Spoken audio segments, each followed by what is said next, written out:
நிறைய வகுப்பில் இணைந்து கொண்டிருக்கின்ற சகல மாணவர்களையும் மாணவிகளையும் அன்போடு வகுப்புக்குள் வரவேற்றுக் கொள்கின்றோம். அனைவருக்கும் இனிய இரவு நேர வந்தனங்கள். அஸ்ஸலாமு அலைக்கும், வணக்கம். மற்றொரு வகுப்பில் உங்கள் அனைவரையும் சந்திப்பதில் மகிழ்ச்சி அடைகின்றோம். இன்றைய தினமும் லாங்குவேஜ் ஸ்கில் மொழித்திறன் பாடத்தினுடைய சில முக்கியமான பகுதிகளை உங்களோடு கலந்துரையாட காத்திருக்கின்றோம். இந்த வகையிலே இந்த முக்கியமாக சுருக்கம் எழுதுதல் என்ற பகுதியை நான் உங்களோடு கலந்துரையாட இருக்கிறேன். அதற்கு முன்னால் நேற்று தொடங்கிய இலக்கண பகுதியை நிறைவு செய்துவிட்டு சுருக்கம் எழுதுதல் என்ற பகுதிக்கு வருவோமே. சரி, அதுக்கு முதல் நான் பேசுறது தெளிவாக கேட்குதா? என்னுடைய ஸ்க்ரீன் ஷேர் ஆகுதா? அதை கொஞ்சம் முழுக்க எல்லாரும் மெசேஜ் போடுங்க.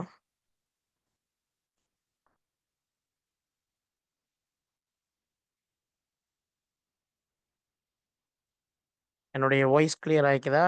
என்னுடைய ஸ்க்ரீன் ஷேர் ஆகுதா?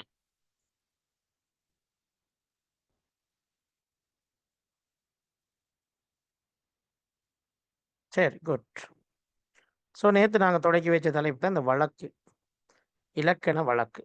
வழக்குங்கிறது தமிழ் இலக்கணத்தில் பேச்சு வழக்கு, எழுத்து வழக்கு, இலக்கிய வழக்கு என்று நாங்கள் சொல்லுகின்றோம். அதாவது ஒரு முறை என்று நாங்கள் சொன்னோம்.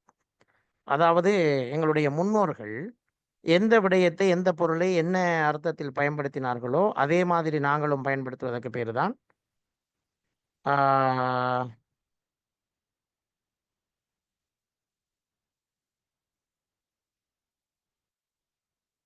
அதற்கு பேர் தான் வழக்கு என்று நாங்கள் சொல்லுகின்றோம். ஸோ அந்த வகையிலே வழக்கு என்பது மரபு அல்லது பழக்கம் என்ற பொருளில் கையாளப்படுகின்றது. ஒருவருடைய மரபு, அவருடைய பழக்கம், இதனையும் நாங்கள் என்னென்னு சொல்லலாம்? வழக்கு என்று சொல்லலாம். அவருடைய வழக்கு, அவருடைய வழக்கம் என்று நாங்கள் சொல்லுவோம் இல்லையா? அதான் அது. சரி. ஸோ தமிழ் இலக்கணத்திலே வழக்கு 2 வகை. ஒன்று இயல்பு வழக்கு, இன்னொன்று தகுதி வழக்கு. இயல்பாக இருக்கின்ற ஒன்றை இயல்பாக நாங்கள் பயன்படுத்துகின்ற போது அது இயல்பு வழக்கு. ஒன்றை தகுதிப்படுத்தி நாங்கள் பயன்படுத்துகின்ற போது அத்தகுதி வழக்கு. ஸோ இந்த 2 சொல்லும் உங்களுக்கு தெரிந்திருக்க வேண்டும். இயல்பு வழக்குன்னா என்ன? ஒரு பொருளுக்கு அமைந்துள்ள இயல்பான சொல்லால் அந்த பொருளை நாங்கள் அழைத்தால் அது இயல்பு வழக்கு. ஒரு பொருளை சுட்டி காட்டுவதற்கு எந்த சொல் பொருத்தமாகுமோ அந்த சொல்லை பயன்படுத்தி சுட்டி காட்டுவது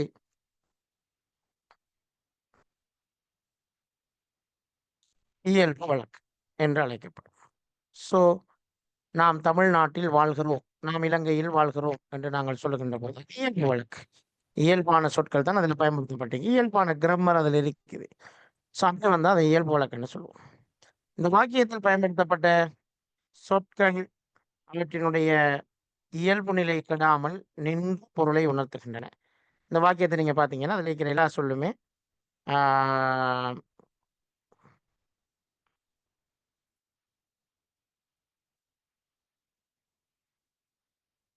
இயல்பாக இருப்பதை நீங்கள் பார்க்கலாம்.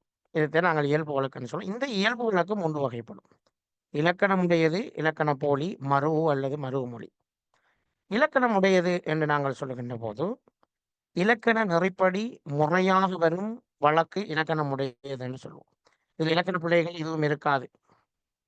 ஓகே, ஒரு ஆளுக்கு ஜாயிண்ட் முறையில் என்று சொல்லிக்கிறாங்க. யாரு கிளாஸ் நடக்குதுமா? குயிக்காக ஜாயிண்ட் ஆகுங்க ப்ளீஸ். ரைட். இலக்கண நெறிப்படி முறையாக வரும் வழக்கு இலக்கணம் உடையது என்று அழைக்கும். உதாரணமாக நிலம், நீர், தீ, மழை, வெளி, மண், மலை, காடு, நாடு, சும்மா சாதாரணமாக இருக்கும். குயில் கூவுகிறது, இலக்கண விதிப்படி அமைந்திருக்கிறது. மழை பெய்தது, இலக்கண விதிமுறைப்படி அமைந்திருக்கு. மழை பெய்தார்கள் என்று சொன்னால் இல்லை, குயில் கூவின என்று சொன்னால் இயல்பாக எந்த இலக்கணத்தை பயன்படுத்த வேண்டுமோ, எந்த சொல்லை பயன்படுத்த வேண்டுமோ அந்த சொல்லை பயன்படுத்தி நாங்கள் அந்த விடயத்தை பேசுவது இலக்கணம் உடையது. அடுத்தது இலக்கண போலி.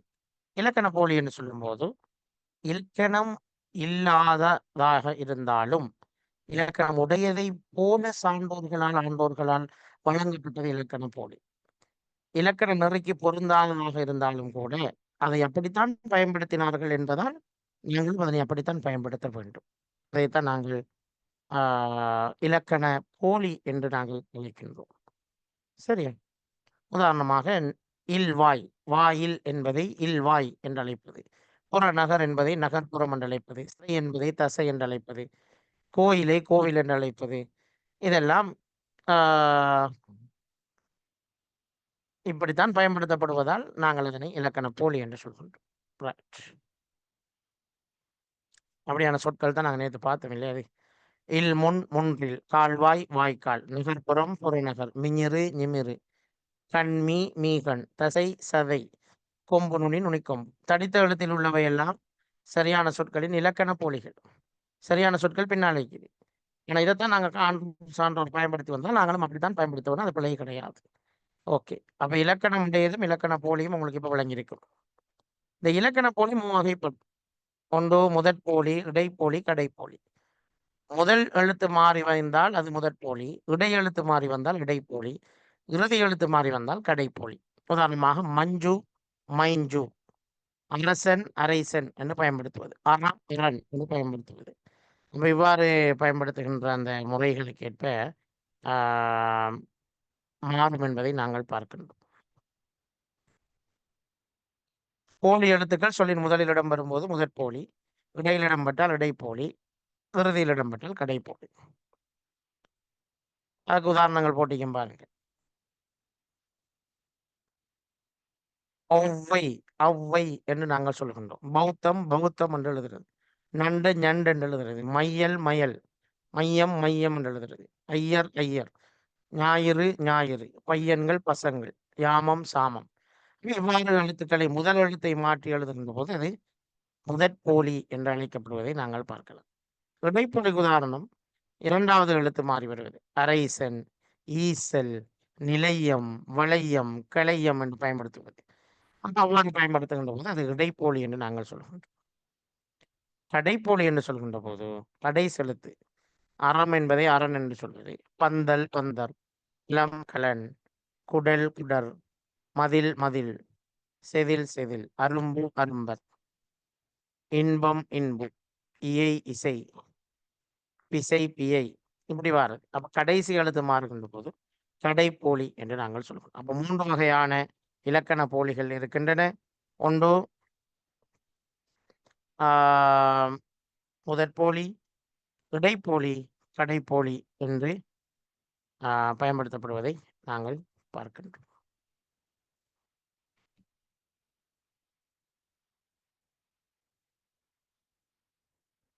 ஓகே. அடுத்தது மருவு. மருவு சொல்வது தொன்று தொட்டு வழங்கி வருதல் மட்டுமன்றி இடையில் சில எழுத்துக்கள் தோன்றியும் திரிந்தும் கெட்டும் இலக்கணம் சிதைந்து தானே மருவி மாறி விளங்குவது மரு என்று அழைக்கப்படும். ஆரம்ப காலத்துல நல்ல சொல் பயன்படுத்தப்பட்டு பிறகு ஒரு எழுத்தோ 2 எழுத்தோ சிதைஞ்சி அல்லது சேர்ந்து அல்லது மாறி ஏதோ ஒரு வகையில் இந்த சொல் இப்போ புதிய சொல்லாக மாறி இருக்குது. இதை மருவு என்று நாங்கள் மருவி விட்டது, வேறொரு சொல்லாக மருவி விட்டது என்பதை நாங்கள் பார்க்கின்றோம். ஆகவே இவ்வாறு மருவி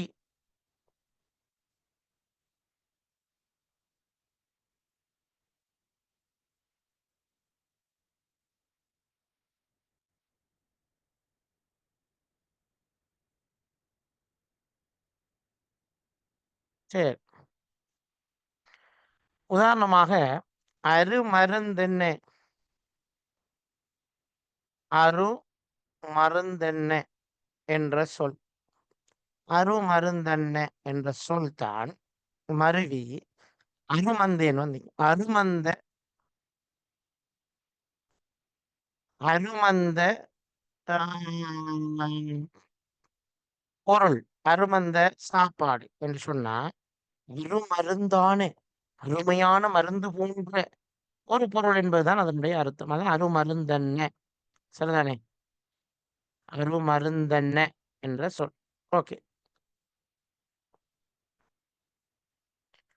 அருமருந்தென்னைங்கிற அருமருந்த என்னமாங்க. தொண்டை மாநாடு என்பது தொண்டை நாடு என இந்தியாவில் பயன்படுத்தப்படுகிறது. தெற்புள்ளது என்பது தெனாது என்று பயன்படுத்தப்படும். மலைய மாநாடு மலாடு என்றும், பொழுது என்பது போது என்றும், வாயல் என்பது வாசல் என்றும், குளவாம்பல் என்பது குழாம்பல் என்றும், உறையூர் என்பது உணர்ந்த என்றும், கும்பகோணம் என்பது குடந்தை என்றும், தஞ்சாவூர் என்பது தஞ்சை என்றும், யாழ்ப்பாணம் என்பது யாழ் என்றும், மட்டக்களப்பு என்பது மட்டு என்றும் பயன்படுத்தப்படுகிறதா இல்லையா? பயன்படுத்தப்படுதா இல்லையா? இதைத்தான் நாங்க சொல்றோம் மருவு அப்படின்னு சொல்கின்றோம். இவ்வாறு சிதைந்து வருவது மருவு. யார் ஆண், சர்க்கரை சர்க்கரை, உபாத்தியாயர் வாத்தியாரா மாறிட்டு, பொழுது பொழுது போது, இருக்கின்றது இருக்கிறதுங்கிறது இருக்குது இருக்கு ஈக்கு கீது என்றெல்லாம் பயன்படுத்துறோம். பருத்தித்துறை பருத்துறை, துருவுபலகை திருவலகையா மைத்து, திருவலையா பித்து, கறிவேப்பிலை தான் கருவேப்பிலையா பித்து. இப்ப இவ்வாறு வருவதுதான் மருவு என்று அழைக்கும். அப்ப நான் இவ்வளவு நேரம் பார்த்தது இயல்பு வழக்கு. இயல்பு வழக்கு, இயல்பு வழக்குல 3: இலக்கணம் உடையது, இலக்கண போலி, மரு. ஓகே, இவ்வளவு பார்த்தது விளங்கிட்டா? கிளியரான்னு சொல்லுங்க. இலக்கணம் உடையது, இலக்கண போலி, மரு, இந்த 3 கிளியரான இருக்கா சொல்லுங்க.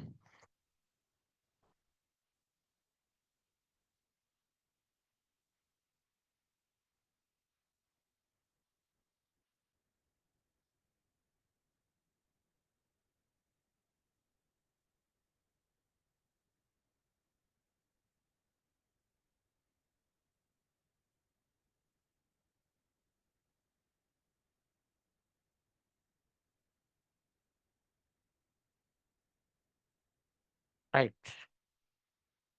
அப்ப அடுத்தது தகுதி வழக்குக்குள்ள போகும். தகுதி வழக்கு என்று சொல்வது பொருள்களுக்கு அல்லது செயல்களுக்கு இயல்பாய் அமைந்த சொற்களை வழங்குவது தகுதி அல்ல என கருதி இவற்றை ஒழித்து மறைத்து தகுதியான வேறு சொற்களால் அதனை நாங்கள் அழைக்கின்ற போதோ இதுதான் தகுதி வழக்கு என்று அழைக்கப்படுகின்றது. இப்ப தகுதி வழக்கு என்றால் என்ன என்பதை இப்பொழுது நீங்கள் புரிந்து கொண்டிருப்பீர்கள். தகுதி வழக்கு என்று சொல்வது என்ன? இயல்பாக ஒரு பொருளை, ஒரு வசனத்தை இவ்வாறுதான் சொல்ல வேண்டும் என்று இருக்கும். அதனை நாங்கள் அவ்வாறு சொல்வதை அவமானமாக கருதுவோம், அவமரியாதையாக கருதுவோம். அவ்வாறு சொல்வது இந்த இடத்துக்கு பொருத்தமானது அல்ல என்று நாங்கள் கருதுகின்ற போது, சபையிலே இந்த சொல்லை சொல்லக்கூடாது என்று நாங்கள் நினைக்கின்ற போது, நாங்கள் பயன்படுத்துகின்ற அந்த வழக்கு தான் இப்பொழுது நாம் படிக்கப் போகின்ற இந்த வழக்கு. ஓகே, இதைத்தான் நாங்கள் தகுதி வழக்கு என்று சொல்கின்றோம். இன்னொரு முறையில் சொல்வதாக இருந்தால், அனைவருக்கு முன்னாலும் இந்த சொல்லை பயன்படுத்த முடியாது என்று கருதுகின்ற சந்தர்ப்பத்திலே அதனை மறைத்து ஒழித்து நாங்கள் இன்னும் ஒரு அழகான சொல்லை போட்டு அல்லது எல்லோருக்கும் விளங்கக்கூடிய வகையிலே ஒரு குறியீட்டு சொல்லின் மூலமாக நாங்கள் அந்த விடயத்தை புரிய வைக்க முனைகின்ற போதோ அதற்கு பேருதான் தகுதி வழக்கு என்று அழைக்கப்படுவதை நாங்கள் பார்க்கலாம். தகுதி வழக்கு 3 வகைப்படும். இடக்கரடக்கல், மங்களம், குழுவுக்கு. பாஸ் பேப்பர் எல்லாம் அனுப்பினேன், பார்த்துனீங்களா? பாஸ் பேப்பர் எல்லாம் அனுப்பினேன், பார்த்துனீங்களா? அதுல இந்த கேள்வி எல்லாம் வருகுதா? வர இல்லையா? நான் படிக்கிறது வேஸ்டா? இல்ல இந்த கேள்வி எல்லாம் வந்திருக்கா? நான் படிச்சுதான் இப்ப இந்த இலக்கண பகுதி எல்லாம் இருக்கா இல்லையா அதுல?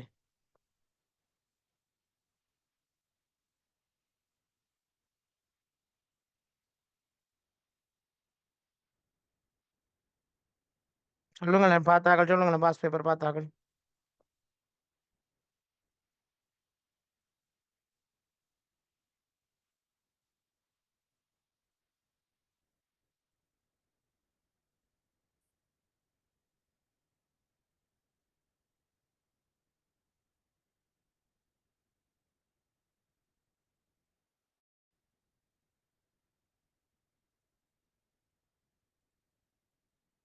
Right, okay, வருதுதானே?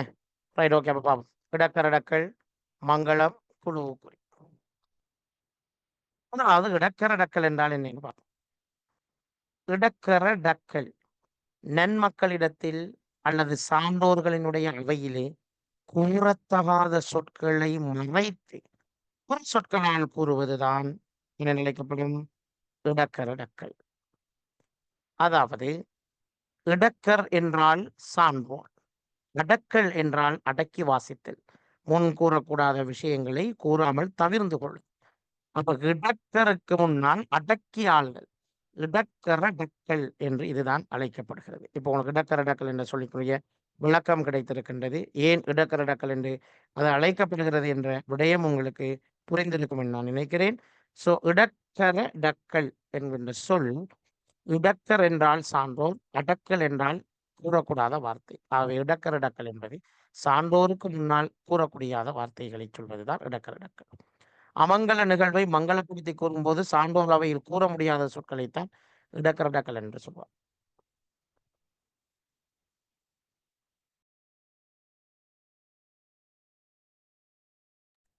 தொல்காப்பியர் இதனை அவையல் கிளவி என்ற சொல்லால் குறிப்பிடுகின்றார். தொல்காப்பியம்ங்கிறது தான் உங்களுக்கு தெரியும், இலக்கண விதிகள் தமிழிலே அதிகம் எழுதப்பட்ட ஒரு முக்கியமான ஒரு ஆள் தான் தொல்காப்பியர். ஸோ தொல்காப்பியர் இதனை குறிப்பதற்கு பயன்படுத்திய சொல் என்னன்னு பார்த்தீங்கன்னா, அவையல் கிளவி என்று அவர் பயன்படுத்தியிருக்கிறார். இலக்கணங்களுக்கு உதாரணங்களை பார்ப்போம். நாங்கள் ஒரு சபையிலே மலம் கிளவி வந்தேன் என்று சொல்வதற்கு சங்கடப்படுவோம். எங்க போயிட்டு வந்த நீ என்று சொன்னால், நாங்கள் அந்த இடத்திலே நான் மலம் கழுவி வந்தேன் என்று சொல்வதற்கு சங்கடப்படுவோம் இல்லையா? ஆகவே அந்த இடத்திலே நாம் கூறக்கூடிய ஒரு வார்த்தை தான் கால் கழுவி வந்தேன். என்ன செய்தேன்? கால் கழுவி வந்தேன் என்று சொல்லுவோம். உண்மையிலே அவர் காலா கழுவி வந்தார் இல்லை. ஆனால் எங்க எல்லாருக்கும் தெரியும், இவர் கால் கழுவி வந்தார் என்று சொல்வதனூடாக மலம் கழுவி வந்ததை தான் குறிப்பிடுகின்றார் என்று எல்லோரும் அந்த இடத்திலே புரிந்து கொள்வார். இந்த இவ்வாறான அந்த ஒரு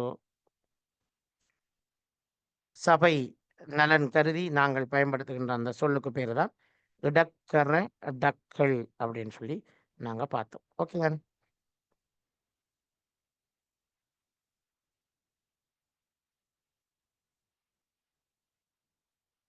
வாய் கழுவி வந்தேன் என்று சொல்வதை வாய் பூசி வந்தேன் என்று சொல்வது. மலம் கழிக்க போனான் என்பதை காட்டுக்கு போனான், கொள்ளைக்கு போனான், வெளியே போனான், வெளிக்கு போனான் என்றெல்லாம் நாங்கள் அழைப்பது அவ்வாறான ஒரு நடைமுறை என்பதைத்தான் நாங்கள் பார்க்கின்றோம்.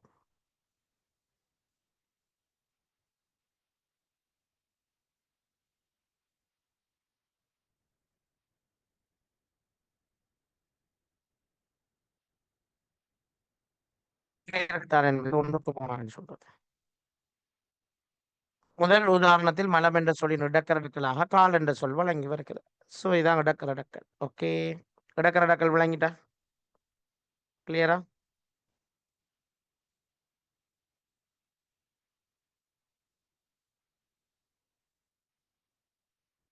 சரி, கொஞ்சம் ரிப்ளை பண்ணுங்க எல்லாரும் ப்ளீஸ் பண்ணி கதைங்க. கொஞ்சம் கதைங்க ப்ளீஸ், விளங்கிட்டான்னு கேட்டால் ஓ மட்டும் சொல்லுங்க, இல்லாட்டி லேட் சொல்லுங்க.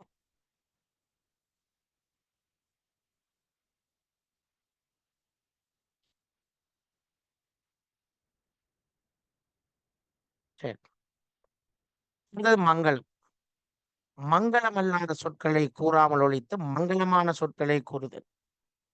மங்களம் உங்களுக்கு தெரியும், நல்ல செய்தி, நல்ல விடயங்களைத்தான் மங்களம் என்று நாங்கள் அழைக்கின்றோம். அப்ப ஒரு சபையிலே நாங்கள் ஒரு விடயத்தை அல்லது பலருக்கு மத்தியிலே ஒரு விடயத்தை நாங்கள் பேச போகின்ற போது எல்லோரும் புரிந்து கொள்ளக்கூடிய வகையிலே நல்ல சொற்களை கொண்டு அதனை சொல்வது என்பதுதான் மங்களம் என்று அழைக்கப்படுகின்ற ஒரு விடயமாக இருக்கிறது. எனவே இந்த மங்களம் என்பது தமிழிலே மிக முக்கியமான ஒரு இலக்கண பகுதியாக அமைந்திருப்பதை நாங்கள் பார்க்கலாம்.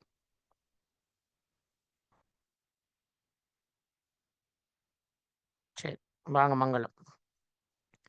செத்தார், ஒருவர் இறந்து போயிடுவார். ஸோ அவர் செத்துட்டார் என்று நாங்க பகிரங்கமாக ஒரு இடத்திலே போய் சொல்வதை தவிர்த்து எவ்வாறு நாங்கள் அதனை அறிமுகப்படுத்தலாம்? துஞ்சினார், இறைவனடி சேர்ந்தார், காலமானார் என்றெல்லாம் நாங்கள் பயன்படுத்துவோம். காலமானார் என்று நாங்கள் சொல்லுகின்ற போது அங்கே மிக சிம்பிளாக நாங்கள் எல்லோருக்கும் புரிய வைத்து விடுகிறோம். அவர் இறந்து விட்டார் என்பதை நாங்கள் மிகவும் மங்களகரமாக சொல்லுகின்றோம். காலமானார், துஞ்சினார், மரணித்தார் போன்ற சொற்களை நாங்கள் பயன்படுத்துகின்ற போது அது எல்லோருக்கும் ஒரு ஒரு பொருத்தமான சொல்லாக அமைந்து விடுவதை நாங்கள் பார்க்கின்றோம்.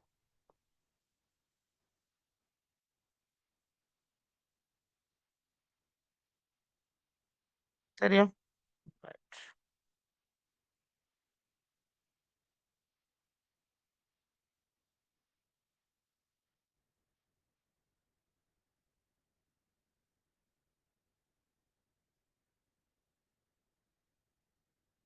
சுடுகாடு என்பதை நன்காடு என்று சொல்வது. எங்க போனீங்க? அப்பாவை இப்பதான் நன்காட்டுல வச்சுட்டு வாரேன் என்றால், சுடுகாட்டில் எரிச்சிட்டு வாரம் என்று சொல்வதை விட, இப்பதான் நன்காட்டில் வைத்துட்டு வாரம் என்று சொல்றதே ஒரு பெருமையாக இருக்கும். பொய் ஆகிய உடலை மெய் என்று அழைப்பது. உண்மையில் இந்த உடல் பொய். ஆனால் அதனை நாங்கள் மங்களமாக அழைக்க வேண்டும் என்பதற்காக மெய் என்று சொல் மெய் என்ற உடம்பு தானே. மெய்.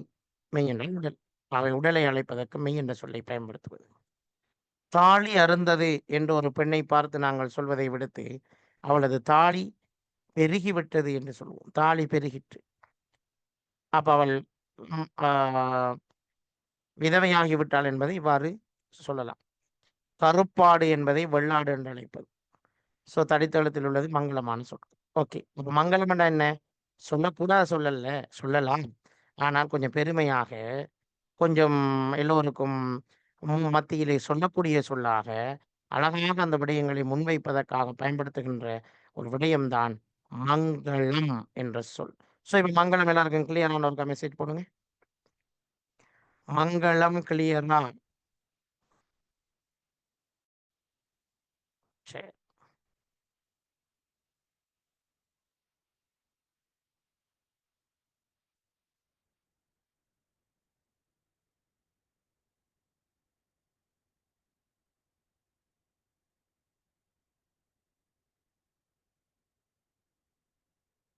சரி, ஓகே. கடைசியாக புழுவுக்குறி. புழுவுக்குறி என்பது ஒரு குழுவிலே இருப்பவர்களுக்கு மாத்திரம் விளங்கக்கூடிய வகையிலே நாங்கள் ஒரு விடயத்தை பேசுவோமாக இருந்தால், அதுதான் குழுவுக்குறி. அதாவது கோட் வேர்டுன்னு நாங்கள் சொல்றோம் இல்லையா? ஒரு ஒரு ஒரு சாராருக்கு மட்டும் தான் விளங்கும். மற்ற ஆட்களுக்கு அது என்ன பேசுறாங்க இவங்கன்னு சொல்லி தெரியாம இருக்கும். அப்படி இருந்தால் அதனை நாங்கள் குழுவுக்குறி அப்படின்னு சொல்லி சொல்லுகிறோம். அதுதான் இப்போது நாங்கள் பார்க்க போகிற விஷயம். ஒரு குறிப்பிட்ட கூட்டத்தைச் சேர்ந்தவர்கள் ஏதேனும் ஒரு காரணத்தால் ஒரு பொருளை அல்லது செயலை குறிக்கும் சொல்லை ஒழித்து வேறொரு சொல்லான பொருளை அச்செயலை குறிப்பிடுவது குழுவுக்குறி. இது பிரதேசத்துக்கு பிரதேசம், இடத்துக்கு இடம் வேறுபட்டு கொண்டே இருக்கும். உதாரணத்துக்கு இப்ப யானை வளர்க்குறாக்கள்கிட்ட சில குழுவுக்குறிகள் இருக்கும். ஆடு வளர்க்குறாக்கள்கிட்ட ஒரு குழுவுக்குறி இருக்கும். தங்கம் வச்சிக்கிறாக்கள்கிட்ட ஒரு குழுவுக்குறி இருக்கும். தங்க வியாபாரம் பண்றாங்க. இப்படி அந்த ஒவ்வொரு சாரார்ட்டையும் வித்தியாசம் வித்தியாசமான குழுவுக்குறி காணப்படுறதை நீங்க பார்க்கலாம். சரியான இப்ப குழுவுக்குறி என்று சொல்றது நாம் நினைக்கிற மாதிரி என்ன ஒரு ஒரு சொல் தான் ரெண்டு இல்லை. அது காலத்துக்கு காலம் மாறுறதுக்கு எண்ணமே இருக்கும்ங்கிறதையும் நீங்கள் ஞாபகத்தில் வைத்துக் கொண்டால் நல்லது. அப்போ குழுவுக்குறின்னு சொல்றது அது ஒரே சொல் வெவ்வேறு கருத்துக்களில் வெவ்வேறு குழுக்களில் கூட பயன்படுத்தப்படும். அவ்வாறும் இருக்கலாம். அதுவும் குழுவுக்குறியினுடைய ஒரு அடையாளம் தான். சரியா?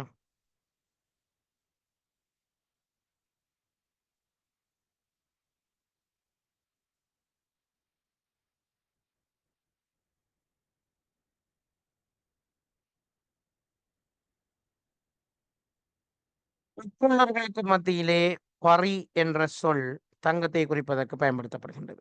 பரி என்ற சொல் தங்கத்தை குறிப்பதற்கு பயன்படுத்தப்படுகிறது. யாரிடம்? உட்கொள்ளர்களிடம். அவர்களுக்கு மட்டும்தான் விளங்கும். நான் பரி பரி வச்சிருக்கேன் அப்படின்னு சொன்னால், அவர் என்ன வச்சிருக்கிறார்? தங்கம் வைத்திருக்கிறார் என்ற அர்த்தம். அது அவர்களுக்கு மாத்திரம்தான் விளங்கக்கூடியதாக இருக்கும். எவ்வாறு பயன்படுத்துகின்ற இந்த முறைகளை நாங்கள் குழு குறியீடு சொல்கிறோம். வேடர்கள் கல் என்று சொல்ல மாட்டார்கள். இந்த சொல் விளம்பியை எடுத்து வா என்று சொன்னால், ஏதோ சொல் விளம்பி என்றால் ஏதோ ஒரு வித்தியாசமான பொருள் என்று நாங்கள் நினைப்போம். ஆனால் அவர்களுடைய பரிபாஷையில் சொல் விளம்பி என்பது கல்லை குறிப்பதற்கு பயன்படுத்தப்படுகின்ற ஒரு சொல் காணப்படுகிறது என்பதை நீங்கள் பார்க்கலாம். கல் குடிக்கிற கல் இருக்கு இல்லையா? அதை குறிக்கிறதுக்கு தான் நாங்கள் இந்த சொல்லை பயன்படுத்துகின்றார். சொல் விளம்பி என்ற சொல்லை பயன்படுத்துகின்றோம்.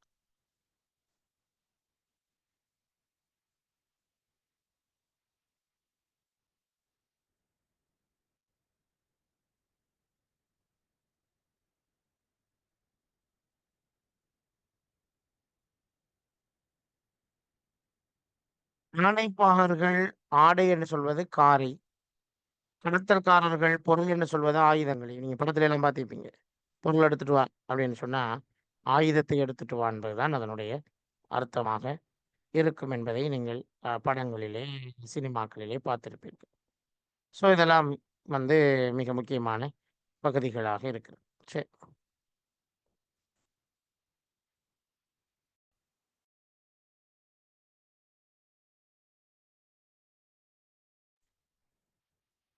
ஓகே. நூற்பாவிலே இதனை பத்தி என்ன சொல்லப்பட்டிருக்கிறது? இலக்கணமுடையது இலக்கண போலி.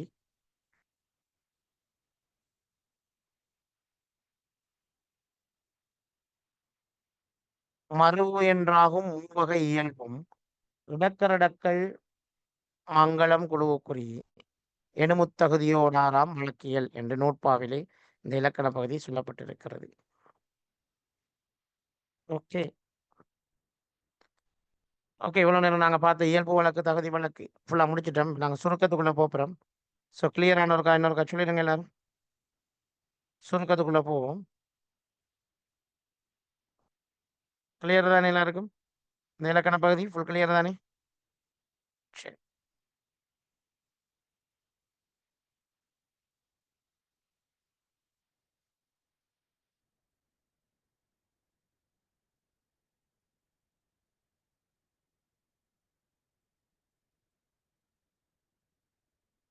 ஓகே. அப்ப அடுத்த ஸ்லைடுக்குள்ள போவோம்.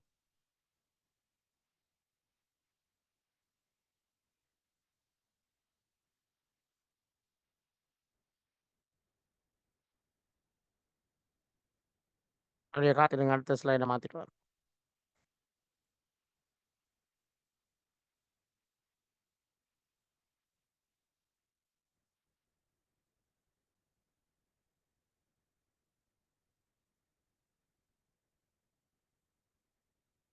சரி. சுருக்கம் எழுதுவது எப்படி? இதுதான் இப்ப நாங்க படிக்க போகின்ற இன்றைய தலைப்பாக காணப்பட போகின்றது. சுருக்கம் எழுதுவது எப்படி என்ற தலைப்பை நாங்கள் படிக்க இருக்கின்றோம்.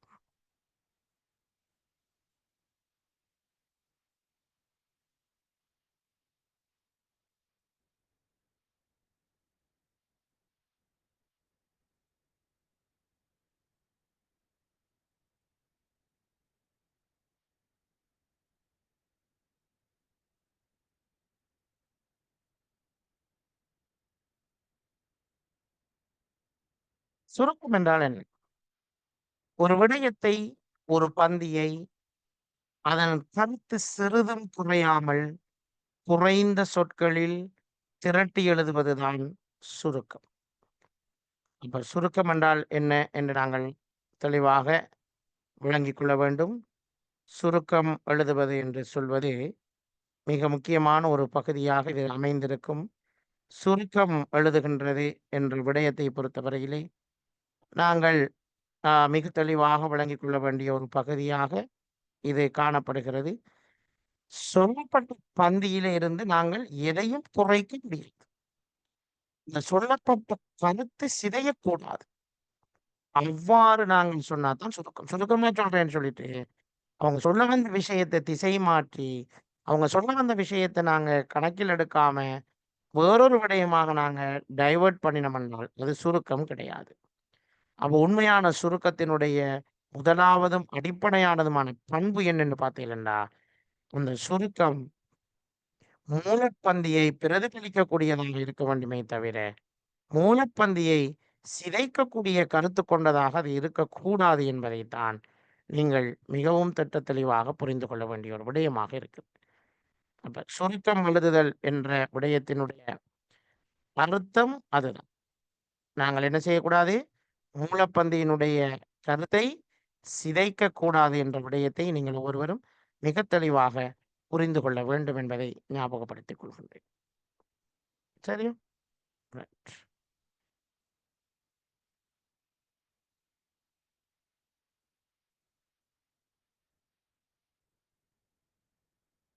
சுருக்கத்தின் பயன்பாடுகள் என்ன? ஆ பெரிய ஒரு சொற்பொழிவு ஒன்று ஒருவர் நிகழ்த்துகிறார் என்றால், இந்த சொற்பொழிவை அப்படியே நாங்கள் இன்னொருவருக்கு சொல்ல முடியாது இல்லையா? இப்ப நாங்க இன்னொருவருக்கு சொல்வதாக இருந்தால், அதனுடைய சுருக்கத்தை தான் சொல்வோம். இன்ன இன்ன விடயங்களைத்தான் இன்றைய உரையிலே அவர்கள் குறிப்பிட்டு காட்டினார்கள் என்று நாங்கள் சொல்லுகின்ற போது, அதுதான் சுருக்கத்தினுடைய அ மிக முக்கியமான ஒரு விடயமாக இருக்கும். பயனாக இருக்கும். அதேபோன்று நாங்கள் பார்க்கலாம், விரிவுரைகளின் முக்கிய அம்சங்களை குறிப்பெடுப்பதற்கு சுருக்கம் அவசியப்படும். ஒரு விரிவுரை நிகழ்த்தப்பட்டுக் கொண்டிருக்கிறது என்று சொன்னால், அந்த விரிவுரையினுடைய முக்கியமான விடயங்களை நாங்கள் குறிப்பெடுத்துக் கொள்ள வேண்டுமாக இருந்தால், அங்கே சுருக்கம் எழுதுகின்ற ஆற்றல் யாரிடத்திலே இருக்கிறதோ, அவர்களால் மிக இலகுவாக அந்த விடயங்களை குறிப்பெடுத்துக் கொள்ளக்கூடிய ஒரு வாய்ப்பு அவரிடத்திலே காணப்படும் என்பதை நாங்கள் பார்க்கலாம்.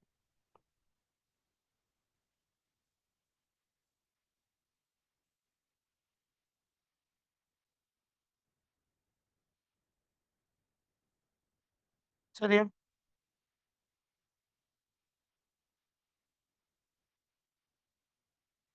அதே மாதிரி புத்தகங்களில் உள்ள முக்கியமான அம்சங்களை ஞாபகத்தில் வைத்துக் கொள்ள சுருக்க குறிப்பெடுப்போம். தகவல்களை எளிதாக கடத்துவதற்கு ஒருவருக்கு நாங்கள் இன்னொருவருக்கு எங்களிடம் இருக்கக்கூடிய ஒரு தகவலை சொல்ல வேண்டுமாக இருந்தால், அங்கேயும் நாங்கள் என்ன செய்வோம்? எங்களுடைய சுருக்கமான விடயங்களை தான் நாங்க சொல்லுவோம். இன்ன விடயங்களை தான் நான் உனக்கு சுருக்கிச் சொல்லியிருக்கிறேன் என்று நாங்கள் சொல்லுவோம் இல்லை? அந்த மாதிரி. ஆவணங்களை சுருக்கமாக எழுத, பிரசுரிக்க எல்லா விடயத்துக்கும் இந்த சுருக்கம் என்பது மிக, மிக, மிக அவசியமான ஒரு விடயமாக காணப்படுகிறது என்பதை நீங்கள் பார்க்க. சுருக்கம் எழுதுவதால் எய்தப்படும் திறன்கள் என்ன? சுருக்கத்தை நாங்க சரியா எழுத பழகினோம்னா, ஏன் இந்த மேனேஜ்மென்ட் அசிஸ்டன்ட், எம்எஸ்ஓ, ஜிஎஸ் எக்ஸாமுக்கெல்லாம் ஏன் இதை சுருக்கம் எழுதுகின்ற இந்த மொழித்திறன் பாடத்தை வைத்திருக்கிறார்கள்? இந்த திறன் கட்டாயம் இருக்கணும் அவர்ட்ட. இருந்தா மட்டும்தான் இயல்பாக மக்களோடு அவர்கள் எளிதாக தகவல்களை கடத்தக்கூடியவர்களாக, எளிதாக மற்றவர்களோடு உரையாடக்கூடியவர்களாக இவர்களால் இருக்க முடியும்.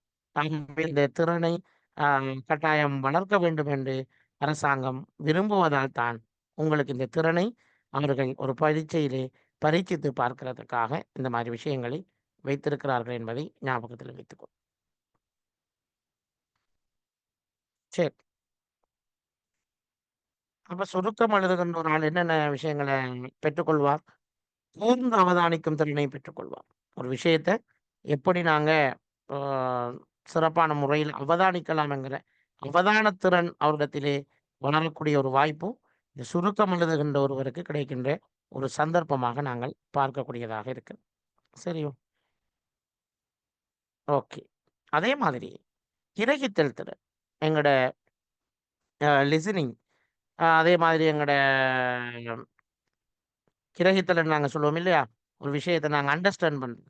ஸோ அது எந்த அளவுக்கு எங்கட திறன் வளர்ச்சி அடையுதுங்கிறதை நாங்கள் பரிசோதிப்பதற்கு இந்த கட்டாயம் இந்த திறன் வளர்க்கப்படுகிறது.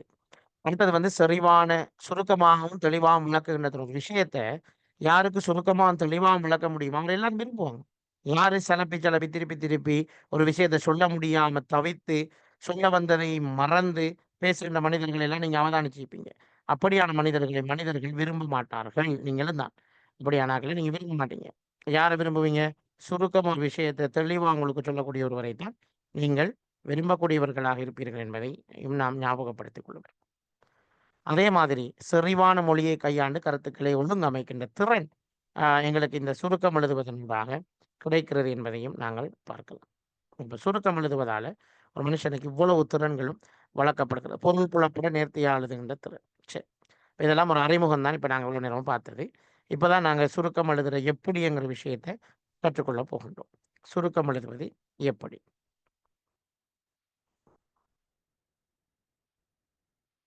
ஓகே.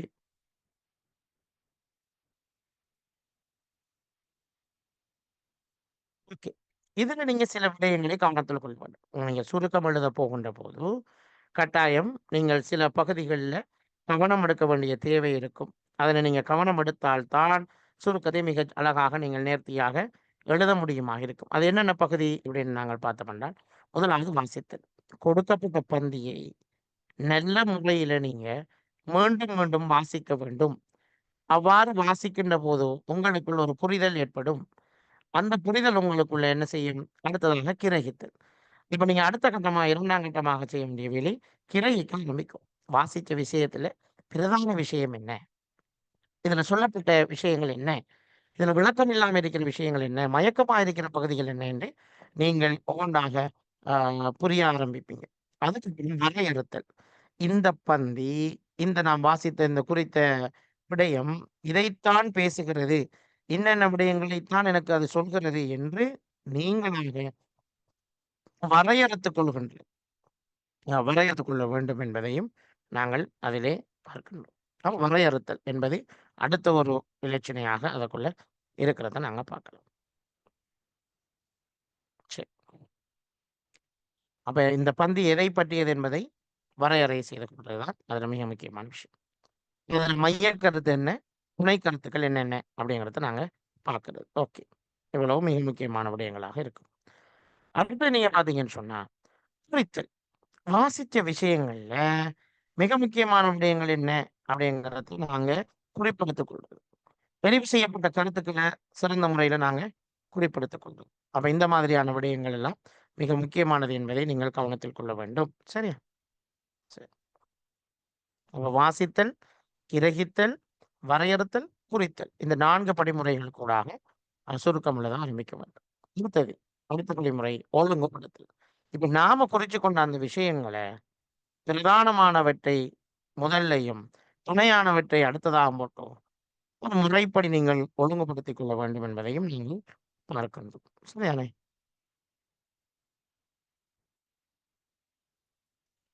அடுத்தது தெரிதல்.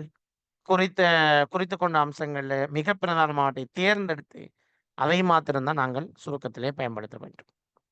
அதேபோல் எழுதுதல். சுருக்கம் எழுதுவதற்கு கொடுக்கப்பட்ட பந்தியை பலமுறை வாசித்து பிறகு எழுத வேண்டும். அதுக்கு முதல் பரிமட்டான ஒரு சுருக்கம் ஒன்றை நாங்கள் எழுதி பார்க்க வேண்டும்.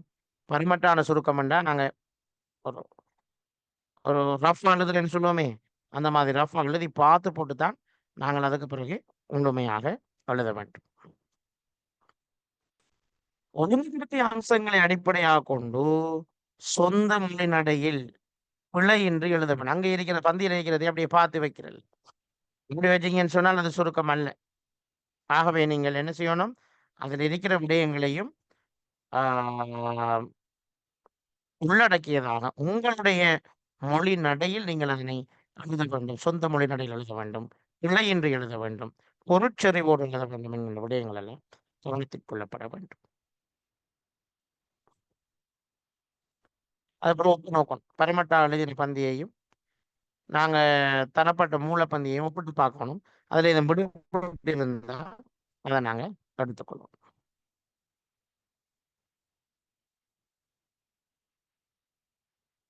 பிறகு திருத்தங்கள் மாற்றங்களை செஞ்சு சொல் எண்ணிக்கையை கணிக்கணும். பெரும்பாலும் சொல் தருவாங்க, எத்தனை சொற்கள்ல சுருக்குங்க அப்படின்னு சொன்னா நாம சுருக்கினது எத்தனை சொல்லுக்குள்ள வந்திருக்கு அப்படிங்கிறத நாம பார்த்து தான் இதை நாம கருத்துல கொள்ளும். அதுக்கப்புறம் திருத்தமாக எழுதுதல். மூலப்பகுதியுடன் ஒப்பிட்டு திருத்தப்பட்ட பெரும்படியான சுருக்கத்தை மீண்டும் முறை வாசித்து பார்த்த குறியீடுகள், முக்கியமாக வினாக்குறி போட வேண்டிய இடத்தில் வினாக்குறி, ஆச்சரியக்குறி வேண்டிய இடத்தில் ஆச்சரியக்குறி, அதையெல்லாம் நாங்கள் போட்டோம் சரியான முறையில் அனுசரித்து இலகு மொழி நடையில் நாங்கள் எழுத வேண்டும் என்பதை நாங்கள் விளங்கிக் கொள்வோம். ஸோ இதுதான் படிமுறை. ஒரு பந்தியில இருக்கணும் சுருக்கம், 2 பந்திக்கு போகக்கூடாது. எத்தனை பந்தியில உங்களுக்கு பந்தி தந்தாலும் அதை நீங்க சுருக்கமாக எழுதுகின்ற போது ஒரு பந்தியில எழுதுவோம். திருப்பி வாங்க. முதலாவது வாசித்தல், வாசித்த விஷயத்தை கிரகித்தல், கிரகித்து வரையறுத்தல், வரையறுத்ததுக்கு பிறகு குறித்தல், குறித்துக் கொள்வோம் ஷார்ட் நோட்ஸ். இது உணவு முடிஞ்சதுக்கு அப்புறம் ஒழுங்குபடுத்தல், ஒழுங்குபடுத்தினதுக்கு பிறகு தெரிதல், தெரிதலுக்கு பிறகு எழுதுதல், சரிதானே? பருமட்டான சுருக்கம்,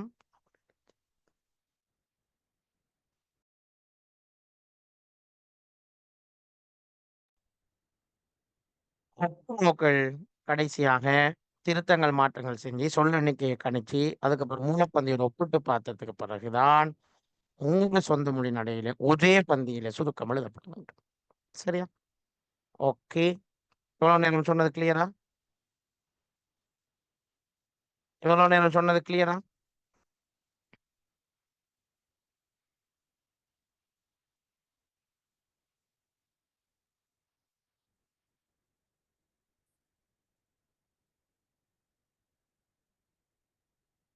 சரி, குட். இப்ப சுருக்கம் எழுதுகின்ற போது கவனத்தில் கொள்ள வேண்டிய விஷயங்கள் என்னன்னு பார்ப்போம். சுருக்கம் எழுதுகின்ற போது கவனத்தில் கொள்ள வேண்டிய விஷயங்கள் என்னன்னு பார்ப்போம். சரியா?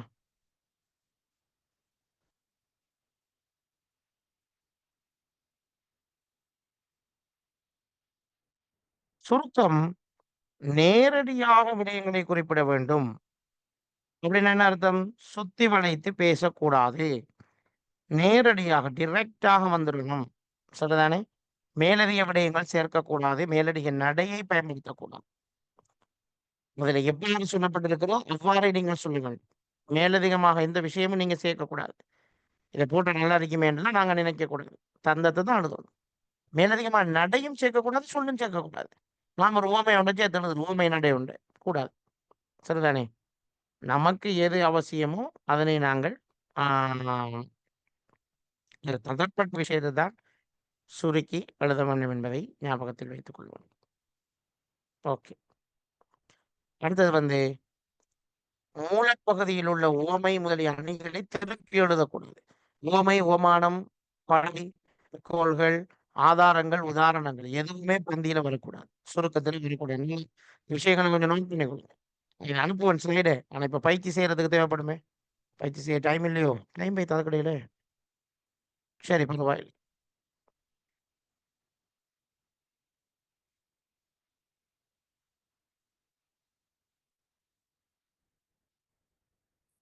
சரி. இப்ப நேரடியாக விடயங்களை குறிப்பிடணும். சுற்றி வளைத்து எழுதக்கூடாது. மேலதிக விடயங்கள் சேர்க்கக்கூடாது. மேலதிக நடையை பயன்படுத்தக்கூடாது. மூலப்பகுதியில் உண்மை, ஓமானம், உதாரணம், மேற்கோள்கள் எல்லாம் இருந்தாலும் அதனை நாங்கள் சுருக்கத்தில் பயன்படுத்தக்கூடாது. சுருக்கம் எளிமையாக இருக்க வேண்டும், தெளிவாக இருக்க வேண்டும், பிழை இல்லாமல், வலுவில்லாமல் இருக்க வேண்டும். சரிதானே? அது வலுவில்லாமல் இருக்க வேண்டும் என்பதையும் ஞாபகம் வைத்துக் கொள்ள வேண்டும்.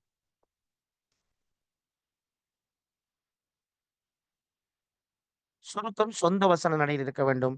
மூலப்பந்தியில் உள்ள அதே விஷயத்தை பார்த்து எழுதினால் அது சுருக்கமாக கருதப்பட மாட்டாது. சுருக்கம் சுருக்கம் எங்களுடைய மொழி நடையில் இருக்க வேண்டுமே தவிர, சுருக்கம் மூலப்பந்தியில் இருக்கின்ற மொழி நடையில் அமையக்கூடாது.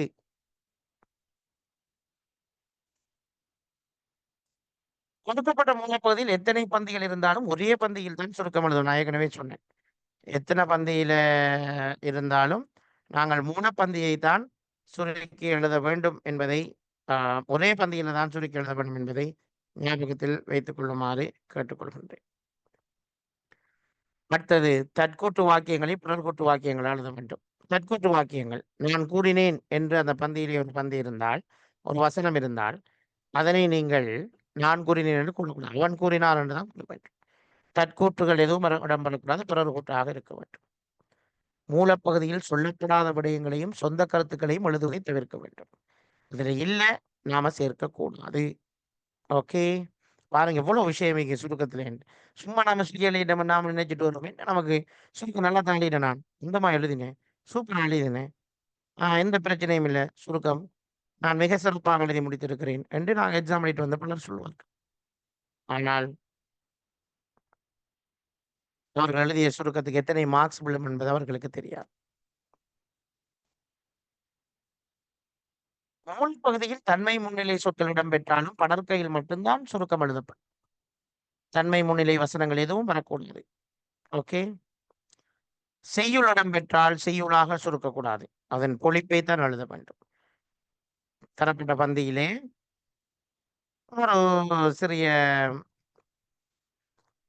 ஆ செய்யுள் ஒண்ண போட்டுட்டாங்கன்னு சொன்னா, அந்த செய்யுள நாம செய்யுளாகவே சுருக்கக்கூடாது. சொந்த மொழி நடையில் தான் சுருக்க வேண்டும். உரைப்பகுதியில் அமைந்துள்ள வினா வாக்கியம் கூட்டு வாக்கியங்களாக அமைய வேண்டும். வினாக்களை எழுதக்கூடாது. அதுவும் கூற்றாகத்தான் அமைய வேண்டும்.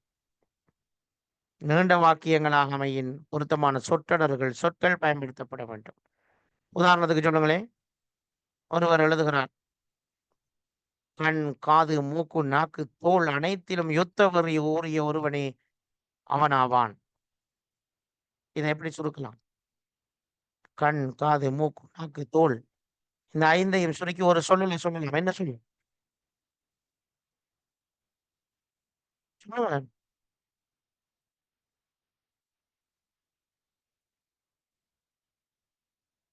தெரியாதா?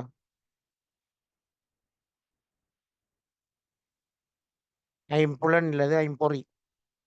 ஐம்புலன் என்று சொல்லிக்கிறீங்க நிறைய பேர். அது பிள்ளை. ஐம்புலன் இல்ல ஐம்பொறி. ஐம்புலன் என்பது பறை, கேள்வி, தொடுகை, நுகர்ச்சி. இது ஐம்பொறி. சரியா? ஐம்பொறி வர ஐம்புலன் வரும் ஐம்பொறி. அப்ப ஐம்பொறிகளிலும் யுத்த வீரி கூறியவனே அவன். இவ்வாறு சுருக்கி சொல்லலாமா இல்லையா? ஆ இதைத்தான் சுருக்கம்னு சொல்றோம். நீண்ட வாக்கியங்களை கூட ஒரே சொல்லல நாங்க சொல்லிடுறோம்.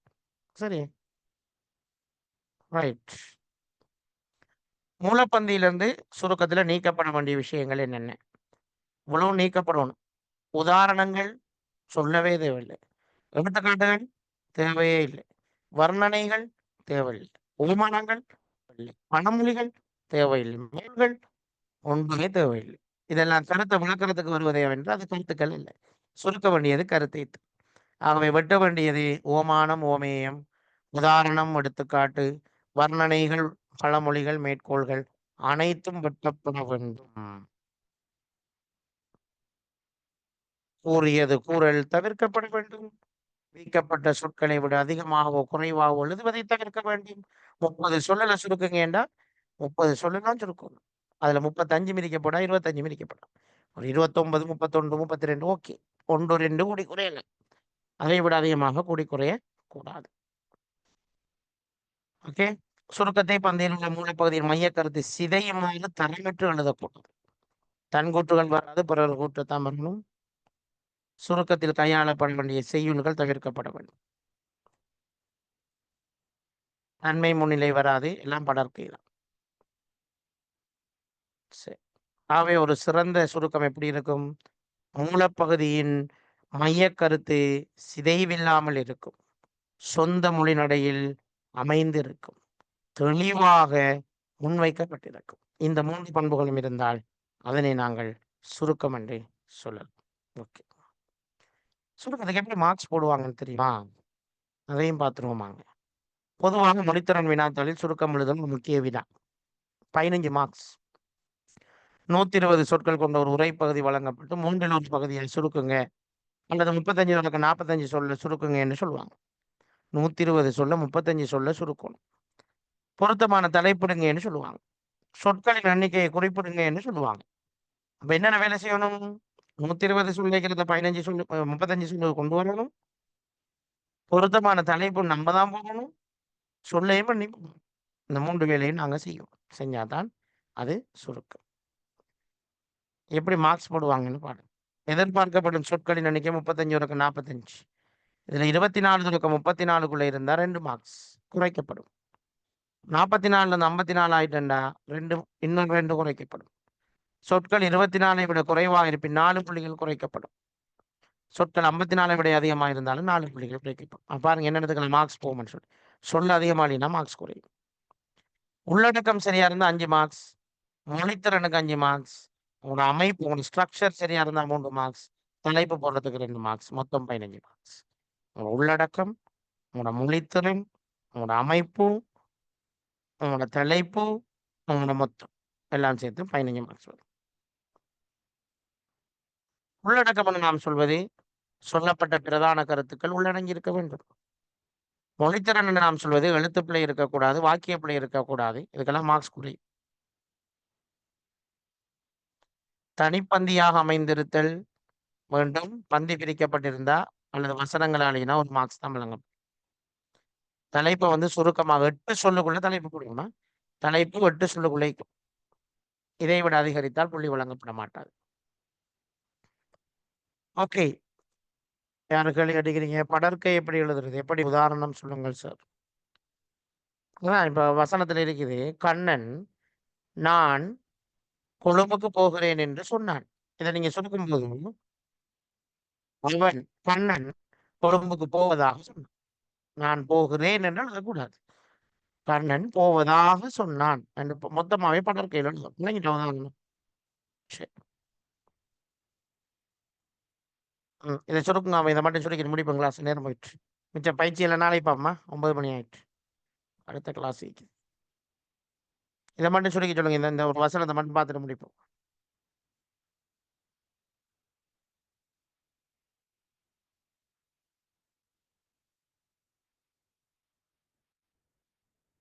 இது எல்லாரும் சுருக்கி எழுதி காட்டுங்க எனக்கு. டைப் பண்ணுங்க எழுதி.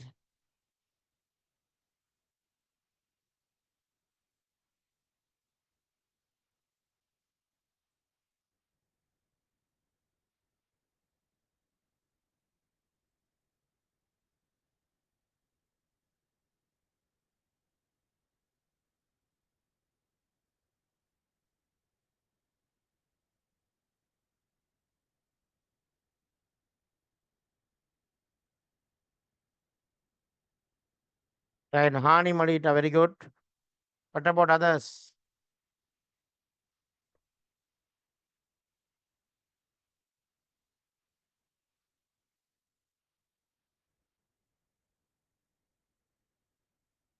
Right. ஒரு ஆள் எழுதிக்கிறாரு.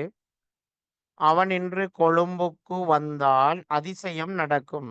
இதுதான் நான் சொன்னேன். பந்தி இல்லாத ஒன்றை நாம் சேர்க்கக்கூடாது.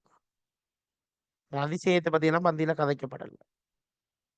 கிழக்கே உதிக்கும் சூரியன் மேற்கே உதிக்கும் தான் இருக்குது. ஸோ அதை நாங்கள் அவ்வாறு சுருக்கக்கூடாது. ஓகே. எப்படி சுருக்கணும்னு நான் சொல்றேன். ஓகே, அடுத்தாக்கள்.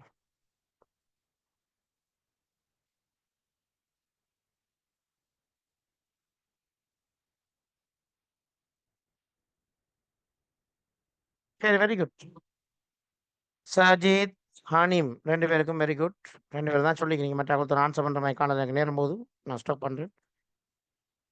இங்க அவன் என்ற சொல் கட்டாயம் வரணும். இன்றும் கட்டாயம் வரணும். கொழும்பு கட்டாயம் வரணும். கிழக்கே உதிக்கும் சூரியன் மேற்கே உதிக்கும்ங்கிறது ஒரு வர்ணனை. இது வரக்கூடாது. ஸோ அதுக்கு பதிலா ஒரு சொல்லலாம் போடலாம். என்ன? அவன் இன்று கொழும்புக்கு வர மாட்டான். That's all. அவன் இன்று கொழும்புக்கு வர மாட்டான். That's all. ஓகே, இதோட முடிப்போம். சுருக்கம் எழுதுற எப்படி என்று விளங்கிட்டா? சுருக்கம் எழுதுவது எப்படி என்று விளங்கிட்டா? இன்னும் எழுதி பழகல. நாளைக்கு தான் எழுதி பழகப்போறேன். அதுக்கப்புறம் நான் அனுப்பின 21 பேப்பர்லையும் சுருக்கம் எழுதுற பயிற்சிகள் இருக்கு. அதையெல்லாம் அடுத்து செய்யணும் நீங்க. செஞ்சு எனக்கு அனுப்ப தேவையில்லை. நீங்க செஞ்சு செஞ்சு பார்த்து ப்ராக்டிஸ் பண்ணிக்கணும். சரியா? Okay, good. இப்போ முடிப்போம். Thank you very much. நாளை டைம், நாளைக்கு மண்டே தானே? நாளைக்கு ஐக்யூ கிளாஸ் இல்லை. ஓகே, இதே டைம் தான். 8 to 9 நாளைக்கா? 8லேருந்து 9 கிளாஸ். Okay, thank you. அஸ்ஸலாமு அலைக்கும். வணக்கம். பாய்.